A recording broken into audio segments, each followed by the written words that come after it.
PM Modi आज असम के दौरे पर रहेंगे, जहां वो कार्बी आंगलोंग जिले में करीब 500 करोड़ रुपए के प्रोजेक्ट की नींव रखेंगे। इसके साथ डिजिटल माध्यम से 7 कैंसर अस्पतालों का उद्घाटन भी करेंगे। वहीं 7 और अस्पतालों का शिलान्यास होगा। इसके बाद एकता, शांति और विकास रैली को वो संबोधित करेंगे।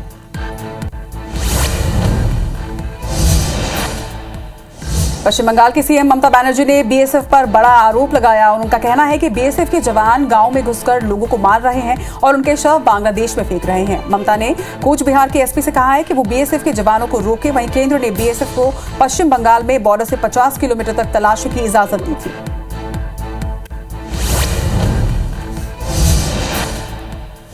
जम्मू कश्मीर के पुलवामा में सुरक्षा बलों और आतंकियों के बीच मुठभेड़ हुई है, जिसमें सुरक्षा बलों ने 2 आतंकियों को मार गिराया है। इनमें से एक जैश ए मोहम्मद का आतंकी भी शामिल है। एनकाउंटर में एक जवान घायल हुआ है। वहीं जवानों को मित्रगम इलाके में 2 से 3 आतंकियों के छिपे होने की खबर मिली थी।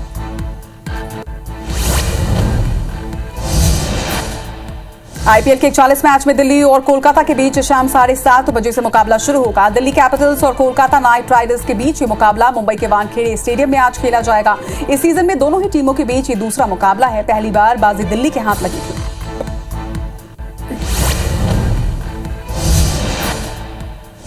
विदेश मंत्री के बाद रूस के राष्ट्रपति पुतिन ने पश्चिमी देशों को इशारे में परमाणु हमले की धमकी दी है। उन्होंने कहा है कि हम अपने हथियारों पर शहरी नहीं बघाड़ना चाहते, हम उनका इस्तेमाल करेंगे। जो कोई भी रूस को धमकी देगा उसे बिजली की तेजी और घातक जवाब मिलेगा।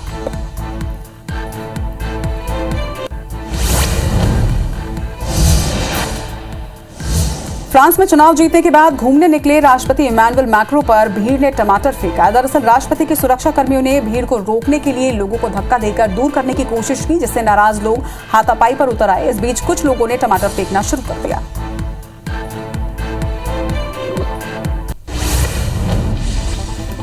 पीएम मोदी आज असम के दौरे पर हैं, जहां वो कार्बी आंगलोंग जिले में करीब 500 करोड़ रुपए के प्रोजेक्ट की नींव रखेंगे। इसके साथ डिजिटल माध्यम से 7 कैंसर अस्पतालों का उद्घाटन भी करेंगे। वहीं 7 और अस्पतालों का शिलान्यास होगा। इसके बाद एकता, शांति और विकास रैली को वो संबोधित करेंगे।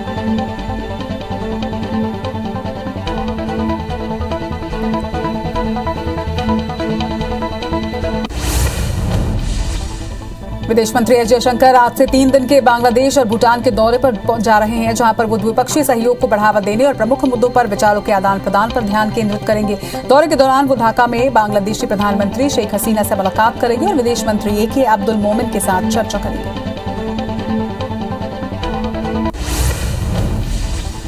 विदेश मंत्री एस जयशंकर ने कहा कि भारत अपनी शर्तों पर दुनिया से रिश्ते निभाएगा। इसमें भारत को किसी की भी सलाह की जरूरत नहीं है। रायसीना डायलॉग में जयशंकर ने कहा कि दुनिया को खुश रखने की जगह हमें इस आधार पर दुनिया से संबंध बनाने चाहिए कि हम कौन हैं। ये वो दौर बीत चुका है जब दुनिया हमारे बारे में बताए और हम दुनिया से इजाजत लें। रूस यूक्रेन युद्ध को लेकर एस जयशंकर ने कहा कि युद्ध रोकने का सबसे आसान और प्रभावी तरीका यही है कि दोनों देश बातचीत करें और टेबल पर आ जाएं। उन्होंने ये भी कहा कि रूस के साथ व्यापार को लेकर हमें यूरोप से सलाह मिली है कि हम रूस के साथ और व्यापार ना करें। कम से कम हम किसी को सलाह देने नहीं चाहते।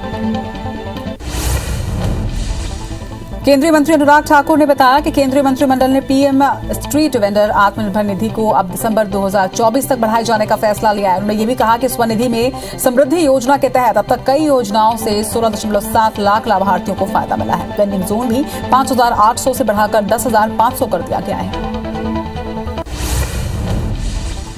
पीएम मोदी के बयान पर महाराष्ट्र के मुख्यमंत्री उद्धव ठाकरे ने तीखी प्रतिक्रिया दी। उन्होंने कहा कि केंद्र सरकार को सभी राज्यों के प्रति एक जैसा बर्ताव रखना चाहिए। उन्होंने ये भी कहा कि सबसे ज्यादा टैक्स देने वाला राज्य महाराष्ट्र है, लेकिन आर्थिक मोर्चे पर महाराष्ट्र के साथ केंद्र सरकार भेदभाव कर रही है। कांग्रेस के पूर्व अध्यक्ष राहुल गांधी ने कुछ वैश्विक ब्रांड के भारत छोड़ने की खबर का हवाला देते हुए पीएम मोदी पर निशाना साधा और कहा कि हेट इन इंडिया और मेक इन इंडिया साथ साथ नहीं चल सकते। उन्होंने देश में बेरोजगारी की स्थिति का भी जिक्र किया और प्रधानमंत्री से आग्रह किया कि वो संकट से निपटने पर ध्यान दें। पश्चिम बंगाल की सीएम ममता बनर्जी ने बीएसएफ पर बड़ा आरोप लगाया। उन्होंने कहा कि बीएसएफ के जवान गांव में घुसकर लोगों को मार रहे हैं और उनके शव बांग्लादेश में फेंक रहे हैं। ममता ने कूच बिहार के एसपी से कहा है कि वो बीएसएफ के जवानों को रोके। इधर केंद्र ने बीएसएफ को पश्चिम बंगाल में बॉर्डर से 50 किलोमीटर तक तलाशी की इजाजत दी थी। उत्तर प्रदेश सरकार के निर्देश पर धार्मिक स्थलों से अब तक अवैध रूप से लगाए गए 6031 लाउडस्पीकर हटाए जा चुके हैं और अनेक स्थानों पर वैध ध्वनि विस्तारक यंत्रों की आवाज धीमी की गई है। प्रदेश के अपर पुलिस महानिदेशक प्रशांत कुमार ने इस कार्रवाई की जानकारी दी। ईडी ने कोरोना महामारी के दौरान मोबाइल ऐप के जरिए लोगों को बेहद ऊंची दरों पर लोन लेने से जुड़े एक मामले में बड़ी कार्रवाई 6.17 करोड़ रुपए के फंड जब्त किए हैं। वहीं एंटी मनी लॉन्ड्रिंग एक्ट के तहत ही जब्ती की कार्रवाई की गई। जम्मू कश्मीर के पुलवामा में सुरक्षा बलों और आतंकियों के बीच एक मुठभेड़ हुई है, जिसमें सुरक्षा बलों ने 2 आतंकियों को मार गिराया। इनमें से एक जैश ए मोहम्मद का आतंकी भी शामिल है। एनकाउंटर में एक जवान घायल हुए हैं। वहीं जवानों को मित्रगम इलाके में 2-3 आतंकियों के छिपे होने की खबर मिली थी, जिसके बाद ये कार्रवाई की गई। देश में कोयला संकट और बिजली आपूर्ति की कमी को लेकर केंद्रीय मंत्री प्रहलाद जोशी का बयान सामने आया। उन्होंने कहा कि अभी थर्मल पावर प्लांट्स के पास 21.55 मिलियन टन का स्टॉक है, जो कि 9 दिनों के लिए पर्याप्त है। हमारे पास कोयले का कुल स्टॉक 71.5 मिलियन टन है और इसलिए अभी किसी को भी घबराने की जरूरत नहीं है। भारत में कोरोना के मामले एक बार फिर तेजी से बढ़ने लगे हैं। देश में 24 घंटे के अंदर कोरोना के 3,303 नए मामले सामने आए हैं, तो वहीं 2,563 लोग स्वस्थ भी हुए, जबकि कोरोना से 39 लोगों की मौत दर्ज की गई है, जिसके बाद एक्टिव मरीजों की संख्या 16,980 पर है। दिल्ली में भी कोरोना के मामले अब तेजी से बढ़ रहे हैं। 24 घंटे के अंदर यहां 1,367 नए मरीज मिले हैं, तो वहीं 1,042 स्वस्थ होकर डिस्चार्ज किए गए। संक्रमण से एक व्यक्ति की मौत दर्ज की गई, जिसके बाद एक्टिव मरीजों की संख्या यहां पर बढ़कर 4,832 पर है, जिनका इलाज जारी है। मध्य प्रदेश में कोरोना के बढ़ते मामलों में फिर चिंता बढ़ा दी है। प्रदेश में 24 घंटे के अंदर 15 कोरोना मरीजों की पुष्टि की गई, जिसके बाद एक्टिव केस की संख्या की अगर बात करें तो यह 83 पर पहुंच चुकी है। हालांकि एक भी मरीज की मौत दर्ज नहीं हुई, वहीं 7 मरीज स्वस्थ भी हुए हैं। भोपाल में एक बार फिर से कोरोना के मामले बढ़ने लगे हैं। शहर में 1 महीने बाद कोरोना के 5 नए पॉजिटिव मरीजों की पुष्टि की गई है। इनमें 2 लोग ऐसे हैं जिन्हें विदेश जाना था और इसलिए उन्होंने कोरोना की जांच करवाई और पॉजिटिव पाए गए। वहीं स्वास्थ्य विभाग के मुताबिक राजधानी में एक्टिव मरीजों की संख्या 12 है। इधर छत्तीसगढ़ में बीते 3 दिनों से कोरोना के मरीज एक बार फिर से बढ़ने लगे हैं। बीते 24 घंटे के अंदर ही प्रदेश में 5 नए कोरोना मरीजों की पुष्टि की गई है, जिसके बाद प्रदेश में एक्टिव मरीजों की संख्या इस वक्त 28 है, जिनका इलाज जारी है। भोपाल में 5 से 12 साल के बच्चों को कोरोना वैक्सीन लगाने की डीसीजीआई की मंजूरी के बाद केंद्र सरकार की गाइडलाइन का इंतजार है। आंकड़ों के मुताबिक करीब 1 करोड़ 30 लाख बच्चों का टीकाकरण किया जाना है। वहीं मध्य प्रदेश में अब तक जितने भी वैक्सीनेशन अभियान चलाए गए हैं, उनमें प्रदेश ने बेहतरीन काम किया है। कोरोना की चौथी लहर की दस्तक के बीच इंदौर में भी केस बढ़ने लगे हैं। 9 दिन में ही शहर में सक्रिय मरीजों की संख्या 3 गुना से ज्यादा हो चुकी है। अब सक्रिय मरीजों की संख्या भी 30 पहुंच गई है। बता दें कि स्वास्थ्य विभाग पॉजिटिव आने वाले मरीजों के कॉन्टैक्ट ट्रेसिंग पर जोर दे रहा है। साथ ही आमजन से कोविड प्रोटोकॉल के पालन करने की अपील भी की जा रही है। कोविड की चौथी लहर के अलर्ट के बाद बिलासपुर प्रशासन और स्वास्थ्य महकमा सक्रिय हो गया है। जिला प्रशासन ने जहां कोविड की गाइडलाइन को लेकर निर्देश जारी किए हैं, तो वहीं स्वास्थ्य महकमे ने भी टेस्टिंग और ट्रेसिंग की कवायद शुरू कर दी है। हालांकि तमाम निर्देशों के बाद भी कोविड प्रोटोकॉल का पालन नहीं हो रहा। नौसेना प्रमुख एडमिरल आर हरिकुमार ने कहा कि मौजूदा स्थिति में किसी भी एक देश के लिए संभव नहीं है कि वो अपनी समुद्री सुरक्षा निश्चित कर सके। नौसेना प्रमुख ने ये बयान रायसीना डायलॉग के एक इंटरैक्टिव सेशन में दिया। उन्होंने आगे कहा कि हमें उन देशों को साथ लेकर आगे बढ़ना होगा जिनकी विचारधारा भारत से मेल खाती है। राजस्थान में बिजली संकट गहराता जा रहा है। राज्य में बिजली की मांग 31% तक बढ़ चुकी है। वहीं 11 जिलों में बिजली कटौती का शेड्यूल जारी कर दिया गया है। ऊर्जा मंत्री भंवर सिंह भाटी ने बताया कि संभाग मुख्यालयों पर 1 घंटे, जिला मुख्यालयों में 2 घंटे बिजली की कटौती होगी। टाटा सन्स ने एयर एशिया इंडिया को एयर इंडिया में मर्ज करने के लिए कॉम्पिटिशन कमीशन ऑफ इंडिया को एप्लीकेशन भेजा है। एयर एशिया इंडिया में टाटा सन्स की 83.67% हिस्सेदारी है। इसके मर्जर के बाद घरेलू हवाई यात्री मार्केट में एयर इंडिया की हिस्सेदारी 15.7% हो जाएगी। सीएम भूपेश बघेल आज कई कार्यक्रमों में शिरकत करेंगे। वो दुर्ग जिले के हथखोज में रेलवे इंडस्ट्रियल पार्क का उद्घाटन करेंगे। वहीं भिलाई के सेक्टर 6 में कर्मवीर सम्मान समारोह कार्यक्रम में भी सम्मिलित होंगे। छत्तीसगढ़ के नवा रायपुर में जारी किसानों के आंदोलन को लेकर राकेश टिकैत आज सीएम से मुलाकात कर सकते हैं। कल शाम को उन्होंने मंत्रालय में कृषि मंत्री रविंद्र चौबे और एनआरडीए के अधिकारियों के साथ बातचीत की थी। किसान आंदोलन को लेकर आज कोई फैसला भी आ सकता है। लंबे आंदोलन के बाद अब किसान भी आंदोलन खत्म करने के पक्ष में नजर आ रहे हैं। मंत्री भूपेंद्र सिंह आज उज्जैन के दौरे पर रहेंगे, जहां पर वो महाकाल मंदिर में दर्शन करने के बाद महाकाल परिसर में चल रहे विकास कार्यों का निरीक्षण भी करेंगे। इसके बाद शाम 4 बजे त्रिवेणी संग्रहालय में विभागीय समीक्षा बैठक लेंगे, जिसमें नगर निगम समेत एमपी हाउसिंग बोर्ड के अधिकारी मौजूद रहेंगे। ग्वालियर में महंगाई के खिलाफ कांग्रेस 3 विधानसभाओं में पदयात्रा निकालेगी। इसके साथ ही धरना प्रदर्शन भी होगा। पदयात्रा ग्वालियर विधानसभा के नूरगंज के इलाके 5 बजे शुरू होगी। वहीं दक्षिण विधानसभा के कंपू पार्क पर धरना प्रदर्शन किया जाएगा। राज्यपाल अनुसुईया उइके ने खैरागढ़ के मनोहर गौशाला पहुंचकर कामधेनु माता मंदिर में पूजा अर्चना की। इस दौरान मनोहर गौशाला के संचालकों ने राज्यपाल उइके को गौ सेवा रत्न अलंकरण से सम्मानित किया। इस पर उन्होंने कहा कि गाय की सेवा सबसे बड़ा पुण्य का काम है। खरगोन में आज भी 9 घंटे की छूट दी गई है। सभी सेवाओं के साथ बैंक और पोस्ट ऑफिस को भी खुलने की अनुमति मिली। वहीं बसों के आवागमन और कृषि मंडी में आने वाले वाहनों को भी छूट दी गई है, मगर अन्य वाहनों पर अभी भी प्रतिबंध है। वहीं धार्मिक स्थलों, पेट्रोल पंप और कैरोसिन पर छूट लागू नहीं होगी। खरगोन हिंसा में अब तक पुलिस ने 177 आरोपियों को गिरफ्तार किया है, जबकि शेष आरोपियों की पुलिस लगातार सर्चिंग कर रही है। आईपीएस अंकित जायसवाल ने बताया कि खरगोन हिंसा मामले में फरार चल रहे 106 इनामी आरोपियों में से कुछ को हिरासत में ले लिया गया है। साथ ही 9 घंटे की ढील लगातार सफल हो रही है। एमपी बोर्ड के 10वीं और 12वीं का रिजल्ट कल जारी किया जाएगा। दोपहर 1 बजे रिजल्ट घोषित होंगे। इस बार प्रदेश के 19 लाख स्टूडेंट्स परीक्षा में शामिल हुए थे। बता दें कि 35,000 शिक्षकों ने उत्तर पुस्तिकाओं का मूल्यांकन किया है। वहीं 5 मार्च से 10 अप्रैल उत्तर पुस्तिकाओं का मूल्यांकन किया गया। दतिया में आगामी 4 मई को पीताम्बरा माई के प्राकट्य उत्सव के दिन शोभा यात्रा निकाली जाएगी। बता दें कि शोभा यात्रा में सीएम शिवराज सिंह चौहान, पीताम्बरा मंदिर ट्रस्ट के अध्यक्ष वसुंधरा राजे सिंधिया, गृह मंत्री नरोत्तम मिश्रा मौजूद रहेंगे। वहीं शोभा यात्रा के दौरान 2 लाख से अधिक श्रद्धालुओं के पहुंचने की भी संभावना जताई जा रही है। छत्तीसगढ़ राज्य महिला आयोग की अध्यक्ष किरणमयी नायक 1 दिवसीय प्रवास पर कवर्धा पहुंची, जहां जिला पंचायत सभा कक्ष में 23 प्रकरणों की सुनवाई उन्होंने की, जिनमें 8 मामलों की सुनवाई करते हुए नस्तीबद्ध किया गया। वहीं 5 मामलों की सुनवाई के लिए राज्य कार्यालय रायपुर बुलाया गया है। हाईकोर्ट की ग्वालियर बेंच दूध संबंधी खाद्य पदार्थों को लेकर सख्त नजर आ रही है। आज कोर्ट ने इस मामले में मुरैना के फूड ऑफिसर को तलब किया है। इसके साथ ही कड़ी फटकार भी लगाई गई।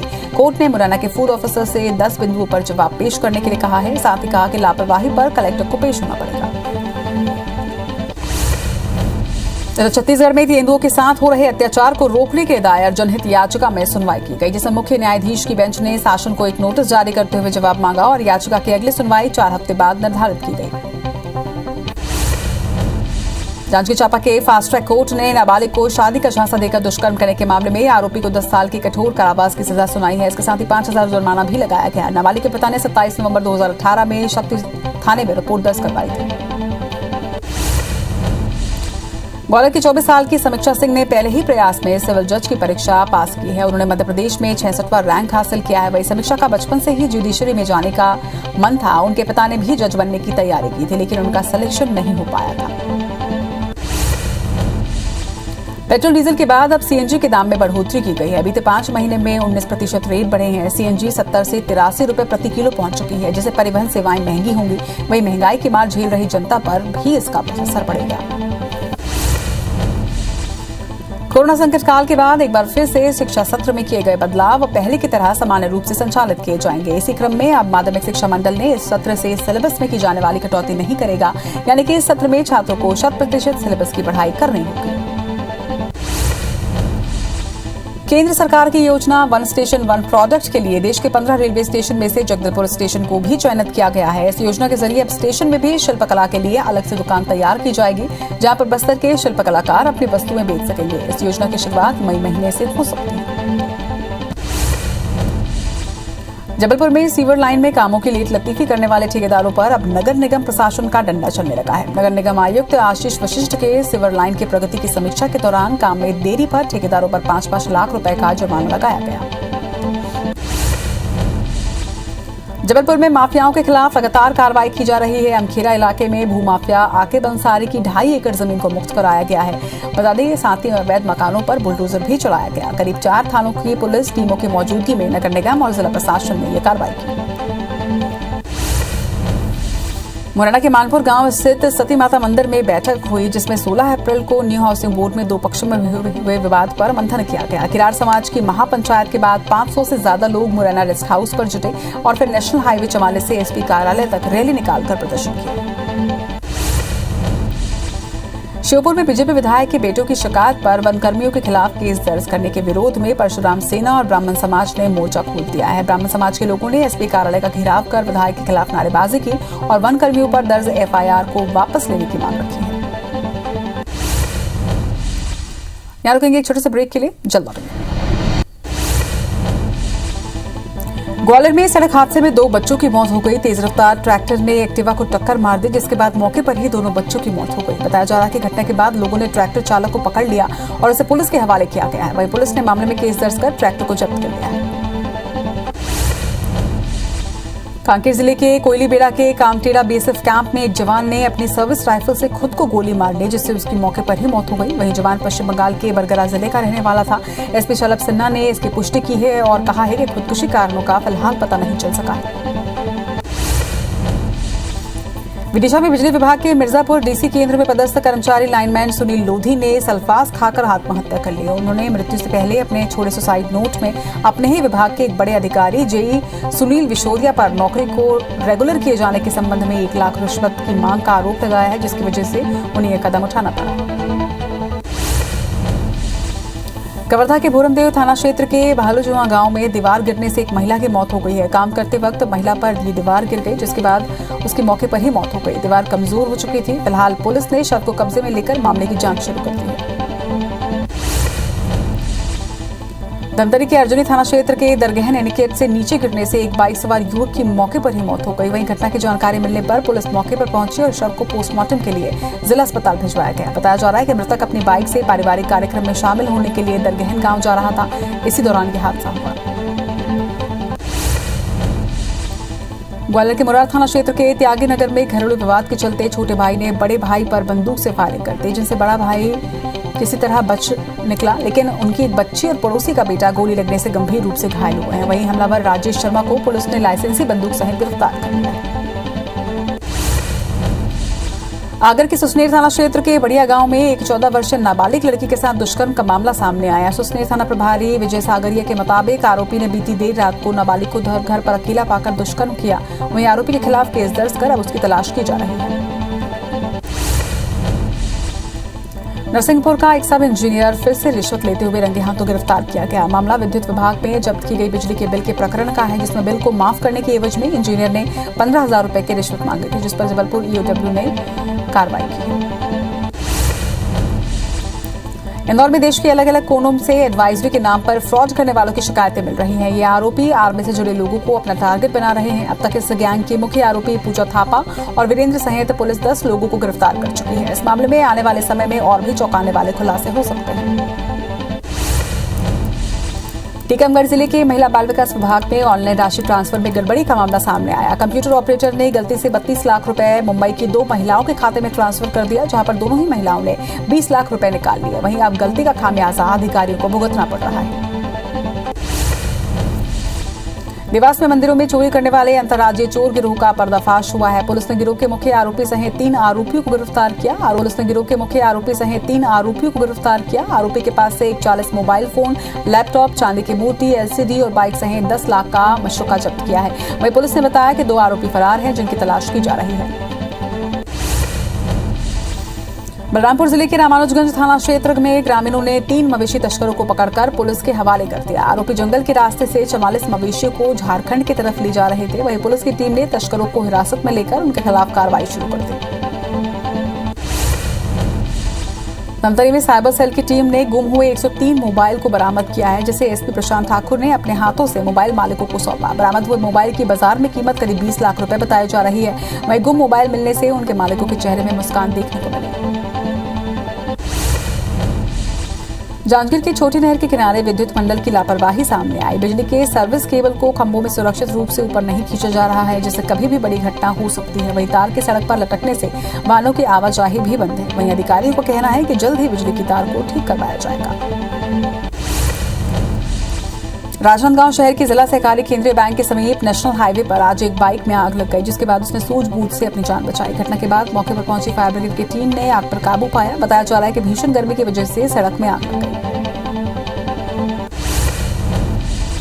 शहडोल के कोतमा रोड के पास शारदा सेल्स सर्विस के नारल गोदाम में आग लग गई, जिससे गोदाम में रखा सामान जलकर खाक हो गया। वहीं करीब 3 घंटे की मशक्कत के बाद आग पर काबू पाया गया। घटना में लाखों का नुकसान हुआ है। वहीं आग लगने के कारणों का अब तक पता नहीं चल पाया है। सतना में लगातार आग लगाने की घटना सामने आ रही है, जिसे देखते हुए कलेक्टर ने पराली और महुआ के पत्तों में आग लगाने को लेकर रोक लगा दी है। इसके बाद भी पराली जलाने पर उड़की के रामफल अहिरवार पर एफआईआर दर्ज किया गया। किसान ने अपने खेत की पराली पर आग लगाई थी, जो कि दूसरे गांव तक फैल चुकी थी।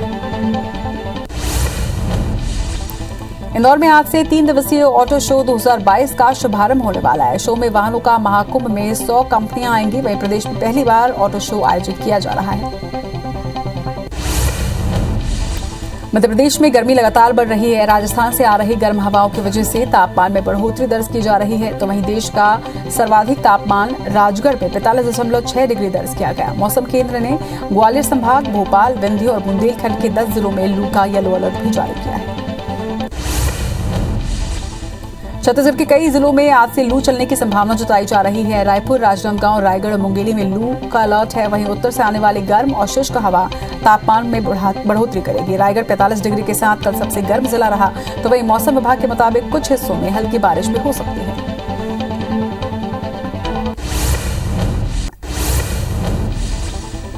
असम में पीएम मोदी ने कहा कि असम व नॉर्थ ईस्ट में सरकार और समाज के सामूहिक प्रयास से शांति लौट रही है। वैसे ही पुराने नियम में बदलाव किए जा रहे हैं। नॉर्थ ईस्ट के अनेक राज्यों में अफसपा लंबे समय तक था।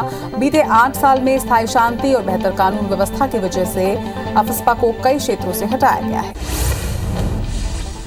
पीएम ने आगे कहा कि आज पूरा देश हिंसा अराजकता का समाधान ढूंढ रहा है। कभी इस क्षेत्र की चर्चा की जाती थी तो बम और गोलियों की आवाज सुनाई देती थी। पिछले साल सितंबर में कार्बी आंगलोंग के अनेक संगठन शांति और विकास के रास्ते पर आगे बढ़ने का कदम उठा चुके हैं। असम में आज पीएम मोदी ने कई योजनाओं की आधारशिला रखी है। पीएम मोदी ने कार्बी आंगलोंग में मांजा पशु चिकित्सालय महाविद्यालय, कृषि महाविद्यालय, अम्पानी वेस्ट गवर्नमेंट कॉलेज सहित कई योजनाओं की आधारशिला रखी। जम्मू कश्मीर के पुलवामा में सुरक्षा बलों और आतंकियों के बीच मुठभेड़ हुई, जिसमें सुरक्षा बलों ने 2 आतंकियों को मार गिराया। उनमें से एक जैश-ए-मोहम्मद का आतंकी भी शामिल है। वहीं एनकाउंटर में एक जवान घायल हुआ है। जवानों को मित्रगम इलाके में 2 से 3 आतंकियों के छिपे होने की खबर मिली थी।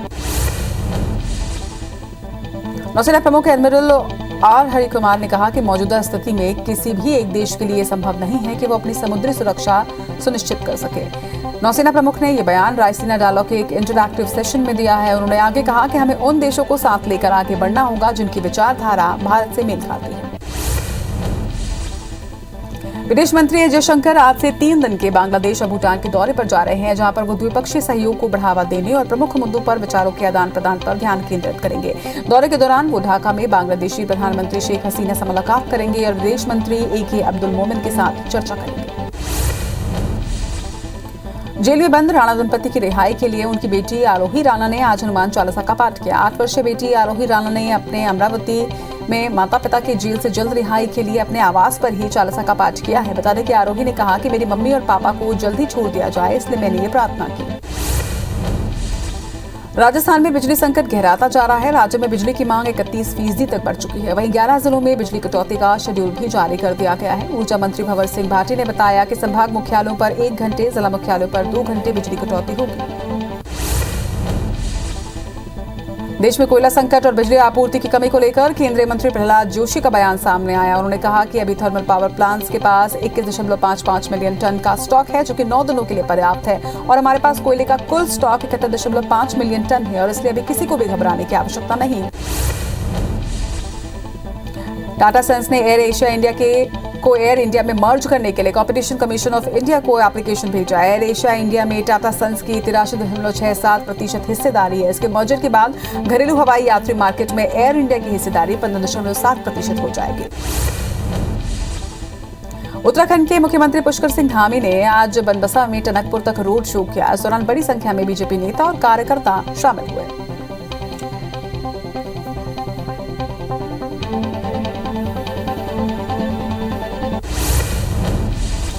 नवनिर्वाचित खैरागढ़ एमएलए यशोदा वर्मा ने आज विधानसभा में विधायक पद की शपथ ली है। विधानसभा अध्यक्ष चरणदास महंत ने उन्हें शपथ दिलवाई। यशोदा वर्मा के शपथ ग्रहण समारोह में सीएम भूपेश बघेल, कृषि मंत्री रविंद्र चौबे, गृह मंत्री ताम्रध्वज साहू भी मौजूद रहे। यशोदा वर्मा ने शपथ समारोह में छत्तीसगढ़ी वेशभूषा में नजर आई और शपथ भी छत्तीसगढ़ी में ही ली। छत्तीसगढ़ के नवा रायपुर में जारी किसानों के आंदोलन को लेकर राकेश टिकैत आज सीएम से मुलाकात कर सकते हैं। कल शाम को उन्होंने मंत्रालय में कृषि मंत्री रविंद्र चौबे और एनआरडीए के अधिकारियों के साथ बातचीत की थी। किसान आंदोलन को लेकर आज कोई फैसला हो सकता है। लंबे आंदोलन के बाद अब किसान भी आंदोलन खत्म करने के पक्ष में है। मंत्री भूपेंद्र सिंह आज उज्जैन के दौरे पर रहेंगे, जहां पर वो महाकाल मंदिर में दर्शन करने के बाद महाकाल परिसर में चल रहे विकास कार्यों का निरीक्षण करेंगे। इसके बाद शाम 4 बजे त्रिवेणी संग्रहालय में विभागीय समीक्षा बैठक लेंगे, जिसमें नगर निगम सहित एमपी हाउसिंग बोर्ड के अधिकारी भी मौजूद रहेंगे। राज्यपाल अनुसुईया उइके ने खैरागढ़ के मनोहर गौशाला पहुंचकर कामधेनु माता मंदिर में पूजा अर्चना की। इस दौरान मनोहर गौशाला के संचालकों ने राज्यपाल उइके को गौ सेवा रत्न अलंकरण से सम्मानित किया। इस पर उन्होंने कहा कि गाय की सेवा सबसे बड़ा पुण्य का काम है। खरगोन में आज 9 घंटे की छूट दी गई है। सभी सेवाओं के साथ बैंक और पोस्ट ऑफिस को खोलने की भी अनुमति दी गई। वहीं बसों के आवागमन और कृषि मंडी में आने वाले वाहनों को भी छूट दी गई, मगर अन्य वाहनों पर प्रतिबंध जारी रहा। वहीं धार्मिक स्थलों, पेट्रोल पंप और कैरोसिन पर अभी तक प्रतिबंध लगा हुआ है।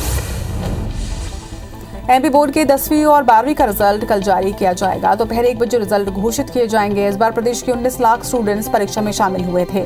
बता दें कि 35,000 शिक्षकों ने उत्तर पुस्तिकाओं का मूल्यांकन किया है।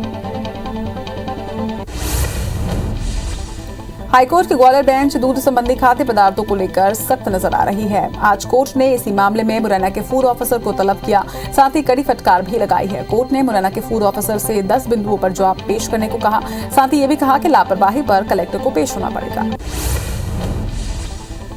छत्तीसगढ़ में तेंदुओं के साथ हो रहे अत्याचार को रोकने के लिए दायर जनहित याचिका में सुनवाई की गई, जिसमें मुख्य न्यायाधीश की बेंच ने शासन को नोटिस जारी करते हुए जवाब मांगा और याचिका की अगली सुनवाई 4 हफ्ते बाद निर्धारित की। जांजगीर चांपा के फास्ट ट्रैक कोर्ट ने नाबालिग को शादी का झांसा देकर दुष्कर्म करने के मामले में आरोपी को 10 साल के कठोर कारावास की सजा सुनाई है। इसके साथ ही 5,000 जुर्माना भी लगाया है। नाबालिग के पिता ने 27 नवंबर 2018 में शक्ति थाने में रिपोर्ट दर्ज करवाई थी। पेट्रोल डीजल के बाद अब सीएनजी के दाम में बढ़ोतरी की गई है। बीते 5 महीने में 19% रेट बढ़े हैं। वहीं सीएनजी 70 से 83 रुपए प्रति किलो पहुंच चुकी है, जिससे परिवहन सेवाएं अब महंगी होंगी। वहीं महंगाई की मार झेल रही जनता पर इसका असर पड़ेगा। मुरैना के मानपुर गांव स्थित सती माता मंदिर में बैठक हुई, जिसमें 16 अप्रैल को न्यू हाउसिंग बोर्ड में 2 पक्षों में हुए विवाद पर मंथन हुआ। खिलाड़ समाज की महापंचायत के बाद 500 से ज्यादा लोग मुरैना रेस्ट हाउस में जुटे और फिर नेशनल हाईवे 44 से एसपी कार्यालय तक रैली निकालकर प्रदर्शन किया। श्योपुर में बीजेपी विधायकों के बेटों की शिकायत पर वनकर्मियों के खिलाफ केस दर्ज करने के विरोध में परशुराम सेना और ब्राह्मण समाज ने मोर्चा खोल दिया है। ब्राह्मण समाज के लोगों ने एसपी कार्यालय का घेराव कर विधायक के खिलाफ नारेबाजी की और वनकर्मियों पर दर्ज एफआईआर को वापस लेने की मांग रखी। कवर्धा के बिरकोना गांव में एक कार ने बाइक को ठोकर मार दी, जिससे बाइक सवार 2 लोगों की मौके पर ही मौत हो गई, जबकि तीसरे की हालत गंभीर बनी हुई है, जिसे पंडरिया के अस्पताल में भर्ती करवाया गया है। वहीं पुलिस आरोपी की तलाश में जुटी हुई है। ग्वालियर में सड़क हादसे में 2 बच्चों की मौत हो गई। तेज रफ्तार ट्रैक्टर ने एक्टिवा को टक्कर मार दी, जिसके बाद मौके पर ही दोनों बच्चों की मौत हो गई। घटना के बाद लोगों ने ट्रैक्टर चालक को पकड़ा और उसे पुलिस के हवाले कर दिया। वहीं पुलिस ने मामले में केस दर्ज कर ट्रैक्टर को जब्त कर लिया है। कांकेर जिले के कोयलीबेड़ा के कामटेड़ा बीएसएफ कैंप में एक जवान ने अपनी सर्विस राइफल से खुद को गोली मार ली, जिससे उसकी मौके पर ही मौत हो गई। जवान पश्चिम बंगाल के बरगला जिले का रहने वाला बताया जा रहा है। एसपी सलभ कुमार सिन्हा ने मामले की पुष्टि की और खुदकुशी के कारणों का फिलहाल पता नहीं चला है, ये भी कहा। विदिशा में बिजली विभाग के मिर्जापुर डीसी केंद्र में पदस्थ कर्मचारी लाइनमैन सुनील लोधी ने सल्फास खाकर आत्महत्या कर ली। उन्होंने मृत्यु से पहले अपने छोटे सुसाइड नोट में अपने ही विभाग के एक बड़े अधिकारी जेई सुनील विशोरिया पर नौकरी को रेगुलर किए जाने के एवज में 1 लाख रुपए रिश्वत की मांग का आरोप भी लगाया, जिसकी वजह से उन्हें कदम उठाना पड़ा। धमतरी के अर्जुनी थाना क्षेत्र के दरगहन एनिकेट से नीचे गिरने से एक बाइक सवार युवक की मौके पर ही मौत हो गई। वही घटना की जानकारी मिलने पर पुलिस मौके पर पहुंची और शव को पोस्टमार्टम के लिए भिजवाया। बताया जा रहा है कि मृतक अपनी बाइक से पारिवारिक कार्यक्रम में शामिल होने के लिए दरगहन गांव जा रहा था। इस दौरान यह हादसा हुआ। कटनी के बरही थाना क्षेत्र में एक पति ने मामूली विवाद के चलते धारदार हथियार से पत्नी का गला रेत दिया, जिसे परिजन ने बरही सामुदायिक स्वास्थ्य केंद्र में भर्ती करवाया है, जहां पर महिला की हालत गंभीर बनी हुई है। मामले की सूचना मिलते ही पुलिस मौके पर पहुंची और महिला का बयान दर्ज करवाया। नरसिंहपुर का एक सब इंजीनियर फिर रिश्वत लेते हुए रंगे हाथों गिरफ्तार किया गया है। मामला विद्युत विभाग में जब्त की गई बिजली के बिल के प्रकरण का है, जिसमें बिल को माफ करने के एवज में इंजीनियर ने 15,000 रुपए की रिश्वत मांगी थी, जिस पर जबलपुर ईओडब्ल्यू ने कार्रवाई की। इंदौर में देश के अलग अलग कोनों से एडवाइजरी के नाम पर फ्रॉड करने वालों की शिकायतें मिल रही हैं। ये आरोपी आर्मी से जुड़े लोगों को अपना टारगेट बना रहे हैं। अब तक इस गैंग के मुख्य आरोपी पूजा थापा और वीरेंद्र सहित पुलिस 10 लोगों को गिरफ्तार कर चुकी है। इस मामले में आने वाले समय में और भी चौंकाने वाले खुलासे हो सकते हैं। टीकमगढ़ जिले के महिला बाल विकास विभाग में ऑनलाइन राशि ट्रांसफर में गड़बड़ी का मामला सामने आया। कंप्यूटर ऑपरेटर ने गलती से 32 लाख रुपए मुंबई की 2 महिलाओं के खाते में ट्रांसफर कर दिया, जहां पर दोनों ही महिलाओं ने 20 लाख रुपए निकाल लिए। वहीं अब गलती का खामियाजा अधिकारियों को भुगतना पड़ रहा है।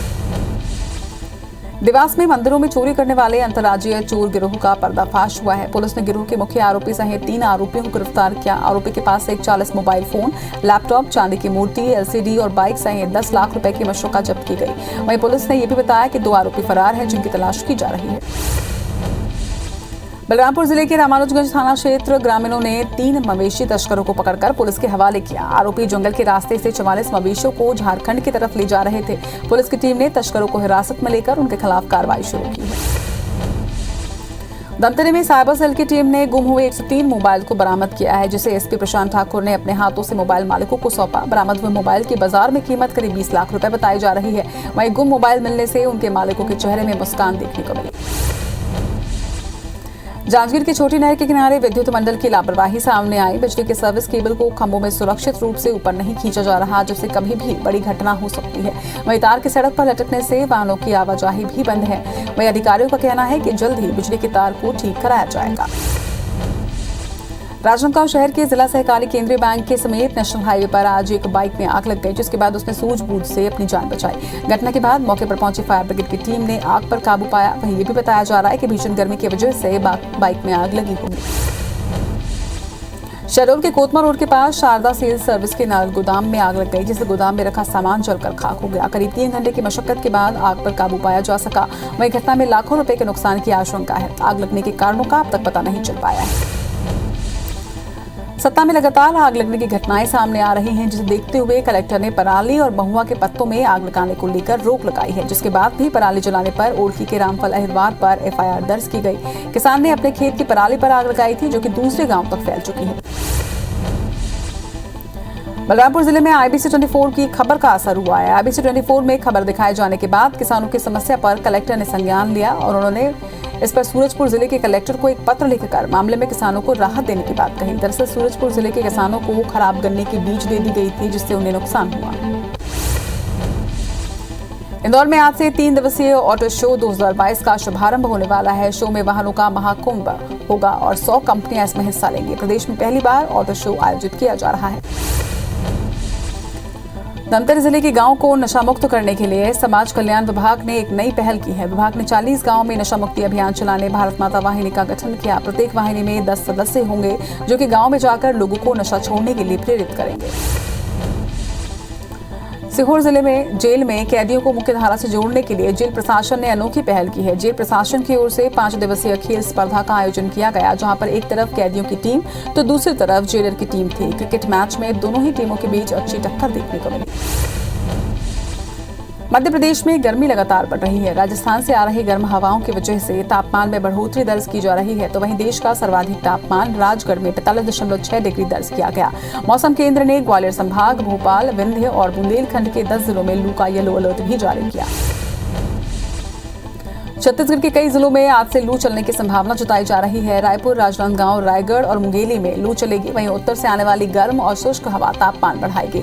रायगढ़ 45 डिग्री के साथ कल सबसे गर्म जिला रहा। मौसम विभाग के मुताबिक कुछ हिस्सों में आज हल्की बारिश भी हो सकती है। आईपीएल के 40वें मैच में गुजरात ने हैदराबाद को 5 विकेट से हराया है। 196 रनों के टारगेट का पीछा कर रहे गुजरात को आखिरी ओवर में 22 रन चाहिए थे। वहीं राशिद खान और तेवतिया ने ओवर में 4 छक्के लगाकर टीम को जीत दिलाई। राशिद ने 11 गेंद में 33 और तेवतिया ने 21 गेंद पर 40 रन बनाए। आईपीएल के 40वें मैच में खास बात यह थी कि हैदराबाद की ओर से खेल रहे छत्तीसगढ़ के रणजी टीम के खिलाड़ी शशांक सिंह पहली बार मैदान में उतरे। हालांकि उनकी टीम गुजरात से हार गई, मगर शशांक ने गुजरात के खिलाफ आखिरी ओवर में हैट्रिक छक्का लगाकर सभी का दिल जीत लिया। आईपीएल के 41वें मैच में दिल्ली और कोलकाता के बीच आज शाम 7:30 बजे से मुकाबला शुरू होगा। दिल्ली कैपिटल्स और कोलकाता नाइट राइडर्स के बीच ये मुकाबला मुंबई के वानखेड़े स्टेडियम में खेला जाएगा। इस सीजन में दोनों ही टीमों के बीच ये दूसरा मुकाबला है। पहली बार बाजी दिल्ली के हाथ लगेगी। भारत में कोरोना के मामले एक बार फिर से तेजी से बढ़ने लगे हैं। देश में 24 घंटे के अंदर कोरोना के 3,303 नए मामले सामने आए हैं, जबकि कोरोना से 39 लोगों की मौत भी दर्ज की गई है। इसके बाद एक्टिव मरीजों की संख्या की बात करें तो ये 16,980 के पार है। दिल्ली में भी कोरोना के मामले लगातार बढ़ रहे हैं। 24 घंटे के अंदर 1,367 नए कोरोना मरीजों की पुष्टि की गई है, तो वहीं संक्रमण से एक व्यक्ति की मौत भी दर्ज की गई, जिसके बाद एक्टिव मरीजों की संख्या की बात करें तो ये बढ़कर 4,832 पर पहुंच चुकी है। इधर मध्य प्रदेश में भी कोरोना के बढ़ते मामलों ने फिर चिंताओं को बढ़ाया है। प्रदेश में 24 घंटे के अंदर 15 कोरोना मरीजों की पुष्टि की गई है। एक्टिव केस की संख्या इसके साथ ही बढ़कर 83 पर पहुंच गई है। हालांकि एक भी मरीज की मौत दर्ज नहीं की गई, वहीं 7 मरीज स्वस्थ भी हुए हैं। इधर भोपाल में एक बार फिर से कोरोना के मामले बढ़ने लगे हैं। शहर में 1 महीने के बाद कोरोना के 5 नए पॉजिटिव मरीजों की पुष्टि हुई है। इनमें 2 ऐसे हैं जिन्हें विदेश जाना था और इसलिए उन्होंने कोरोना की जांच करवाई और पॉजिटिव पाए गए। स्वास्थ्य विभाग के मुताबिक राजधानी में एक्टिव मरीजों की संख्या इस वक्त 12 है। छत्तीसगढ़ में बीते 3 दिनों से कोरोना के मरीज एक बार फिर से बढ़ने लगे हैं। बीते 24 घंटे के अंदर ही प्रदेश में 5 नए कोरोना मरीजों की पुष्टि की गई, जिसके बाद प्रदेश में एक्टिव मरीजों की संख्या 28 पर पहुंच चुकी है। इधर रूस और यूक्रेन के बीच युद्ध लगातार जारी है। रूसी सांसदों को संबोधित करते हुए पुतिन ने कहा कि यूक्रेन में जो हो रहा है, अगर कोई उसमें दखलंदाजी करने का इरादा रखता है तो उन्हें पता होना चाहिए। रूस इसे बिल्कुल भी बर्दाश्त नहीं करेगा। जो कोई भी रूस को धमकी देगा उसे हम बिजली की तेजी से और घातक तरीके से जवाब देंगे। फ्रांस में चुनाव जीतने के बाद घूमने निकले राष्ट्रपति इमैनुअल मैक्रों पर भीड़ ने टमाटर फेंका। राष्ट्रपति के सुरक्षा कर्मियों ने भीड़ को रोकने के लिए लोगों को धक्का देकर दूर करने की कोशिश की, जिससे नाराज लोग हाथापाई पर उतर आए। इस बीच कुछ लोगों ने कैरी बैग से टमाटर निकालकर फेंकना भी शुरू कर दिया। हालांकि मैक्रो बच गए।